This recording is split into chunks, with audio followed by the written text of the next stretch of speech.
Orang tua tentu harus menyusun target yang sangat realistis.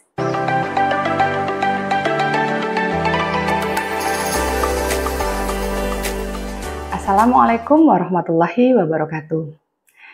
Berjumpa lagi dengan Yayasan Aurika di Surabaya. Semakin banyaknya edukasi tentang anak gangguan pendengaran dan juga teknologi pendengaran, maka semakin banyak pula pengguna teknologi pendengaran yang mulai menerapkan audio verbal terapi di rumah. Nah, untuk kasus terlambat intervensi, yang mana intervensinya di atas 3 tahun, atau bahkan ada yang di atas 6 tahun, di mana usia-usia tersebut adalah usia yang mendekati sekolah dasar, maka tantangannya cukup besar, sebab anak sudah melalui masa-masa golden age. Dan anak sudah harus dituntut untuk siap sekolah. Padahal realitanya anak masih sangat butuh diintervensi dengan banyak bahasa.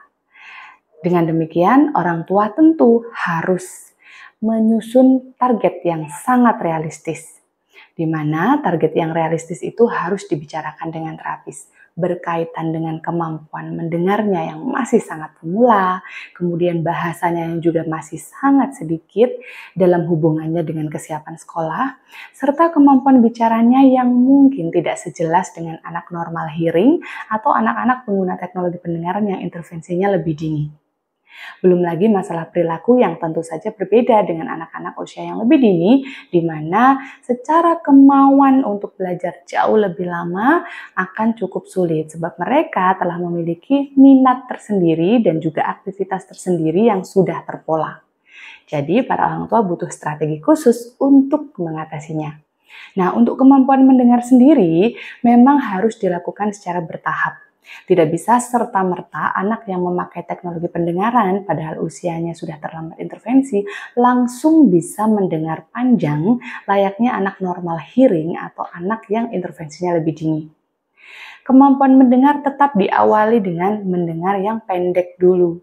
Tentu saja bahasa yang diperkenalkan harus sangat-sangat familiar dan dipakai sehari-hari. Supaya ketika bahasa ini dipakai sehari-hari, ada repetisi atau pengulangan yang secara alami kita lakukan. Ketika bahasa yang kita perkenalkan ini familiar dan dilakukan sehari-hari dengan pengulangan yang beragam, maka akan mempermudah anak untuk memahami informasi yang kita berikan secara verbal. Ketika kita terus mengulangi, maka kemampuan mendengar yang pendek ini lama-kelamaan akan bisa terlatih untuk mendengar panjang. Contohnya, ketika di awal waktu kita hanya melatih mereka untuk mendengarkan instruksi satu benda, satu kata kerja, atau satu aktivitas tertentu, maka saat pelatihan selanjutnya kita bisa meningkatkan menjadi 2 instruksi, 2 informasi auditori, dan begitu pula seterusnya. Contohnya, saat kita ingin anak kita membantu untuk mengambilkan minum, maka di awal mula mereka belajar mendengar, mereka hanya cukup mendengar satu perintah. Kak, tolong ambilkan ibu minum. Jadi ada kata kunci di akhir kalimat dan juga penekanan di akhir kalimat mengenai hal yang harus mereka kerjakan. Namun, kuncinya kita tetap harus bicara dalam bentuk kalimat, supaya mereka lama-kelamaan juga terlatih untuk mendengarkan kalimat. Begitu pula dengan instruksi yang mulai kita panjangkan. Misalkan, 2 kata kunci. Contohnya, Kak, tolong ambilkan ibu minum ya. Minumnya di dalam kulkas. Berarti anak harus mengingat kata minum dan kata kulkas. Hal ini berlaku seterusnya sampai ke 3 instruksi, 4 instruksi, dan lain sebagainya. Jadi, untuk kemampuan mendengar, walaupun anak-anak terlambat intervensi, tetap harus diawali dengan kemampuan mendengar yang pendek dulu. Hal ini berkaitan dengan memang kapasitas mereka untuk mendengar di awal mula.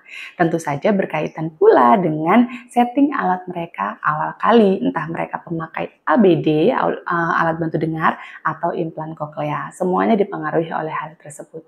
Jadi terus berkomunikasi dengan terapis maupun audiologis. Nah, yang kedua tentang bahasa. Selain yang kita bahas tadi berkaitan dengan bahasa yang familiar, dipakai sehari-hari, ada pengulangan atau repetisi yang juga senantiasa kita intensifkan, maka bahasa yang sangat-sangat diperlukan adalah kesiapan sekolah. Jadi, ketika kita mengatakan sapu, maka perlu pula kita mengenalkan kata menyapu. Ketika kita memperkenalkan kata cuci, perlu pula kita memperkenalkan kata mencuci. Bersih, membersihkan. Misalkan seperti itu. Supaya apa? Supaya perkembangan bahasanya makin lama makin meningkat. Tidak hanya memahami bahasa yang familiar saja, melainkan memahami pula bahasa yang sifatnya akademik sederhana. Hal ini sekali lagi untuk kesiapan mereka sekolah dasar. Tentu untuk kemampuan yang lain seperti literasi, kemampuan membaca atau memahami bacaan, lalu komunikasi yang sifatnya akademik, cukup sulit untuk kita lakukan, tapi bukan berarti tidak bisa. Tentu bisa kita latihkan. Bagaimana caranya? Kita akan ngobrol di sesi YouTube yang lainnya. Terima kasih. Wassalamualaikum warahmatullahi wabarakatuh. Sampai jumpa.